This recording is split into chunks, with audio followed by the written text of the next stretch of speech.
What do we call it when two ratios are equal to each other? This is called a proportion.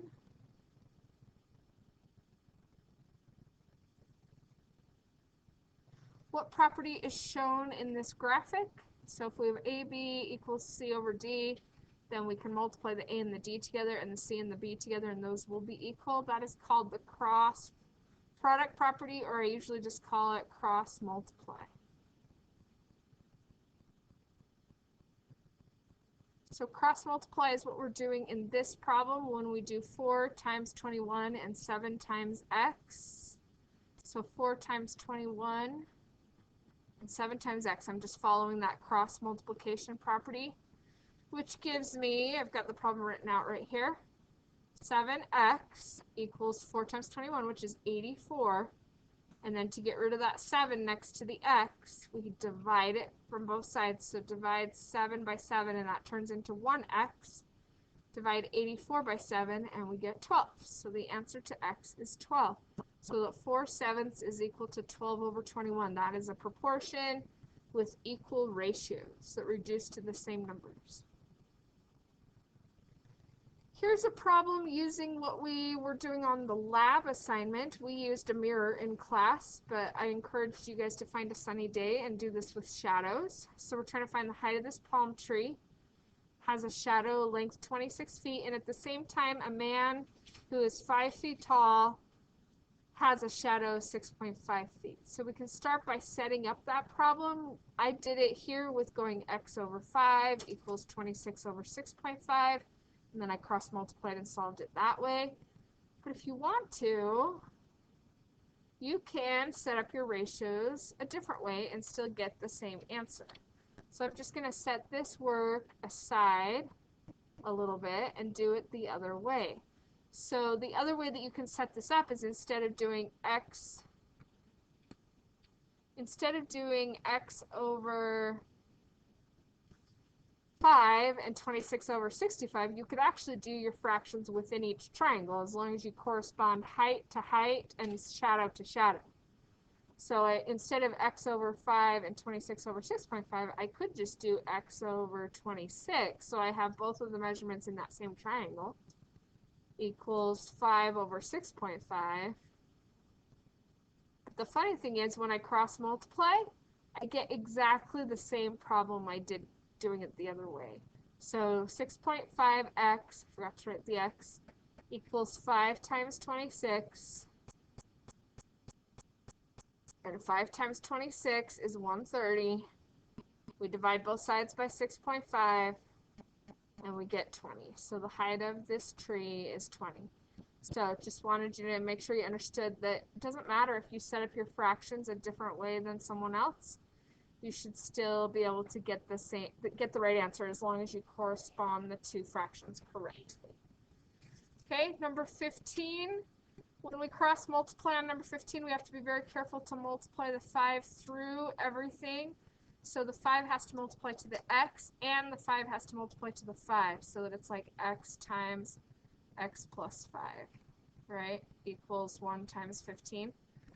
So we distribute the 5 through that. I wrote x instead of 5. Oops. That should be a 5. So we distribute that 5 through. 5x plus 25 equals 1 times 15. We subtract our 25 from both sides, which gives us negative 10. And then we divide both sides by 5, which gives us 1x equals negative 2. Because negative 10 divided by 5 is negative 2. So negative 2 is the correct answer to this particular problem. Let's look at the next set of triangles. Here is a problem that will work for this. Let's see how I found this. Okay, so we've got our smaller triangle, and our smaller triangle has side length 17 and 16. I don't know what the third one is, but it doesn't matter. Then we have this bigger triangle, and the bigger triangle, oops, can't follow the line straight. Get the idea, hopefully. The bigger triangle is these two added together on this side, right? So we have to add the two lengths together to get that side of the triangle. So that's going to be 38 across that side of the triangle. And what we're trying to find is this side over here, the long side of this triangle. So these two triangles are similar. So that means that the ratio between x and 17 has to be the same as the ratio between 38 and 16. But again, just like in our last problem, we could do x over 17 and 38 over 16 like I did here. Make sure you don't do 16 over 38 unless you do 17 over x. They always have to correspond. So since x is the long one, it has to be directly in line with 38, which is the long one. And 17 is the short one, so it has to be directly lined up with 16, which is the other short one. Also, x is from this side over here, and so is 17. 38 is from that side over there, and so is the 16. So everything is lined up the same way. Another way to do this would be to actually line up the things in the same triangle. Like we could say x over 38 equals 17 over 16 instead. And that is just another way to set up the same problem. Okay, let's go ahead and solve this. So this would be 16 times x and 17 times 38. I think I have this written somewhere, but I'm still pulling out my calculator and doing it. 17 times 38 is 646. And this time when I divide that 16 from both sides, I end up with a decimal, which is okay. So divide that 16 from both sides, and I got the answer 40 point, I think it was 375. Did anyone try that? 40.375. It's not a very long decimal. I'll just write the whole thing. Let me just double check my answer key, make sure I got that. Yeah, that's right. Okay. All right, on to the golden ratio. Quickly talk about the golden ratio. So the golden ratio is the one that we find by dividing the Fibonacci numbers. We also find this ratio in a lot of nature and architecture and art. It has a value of 1.6, I wrote that wrong, 1.618 approximately, because it keeps going, the decimal keeps going.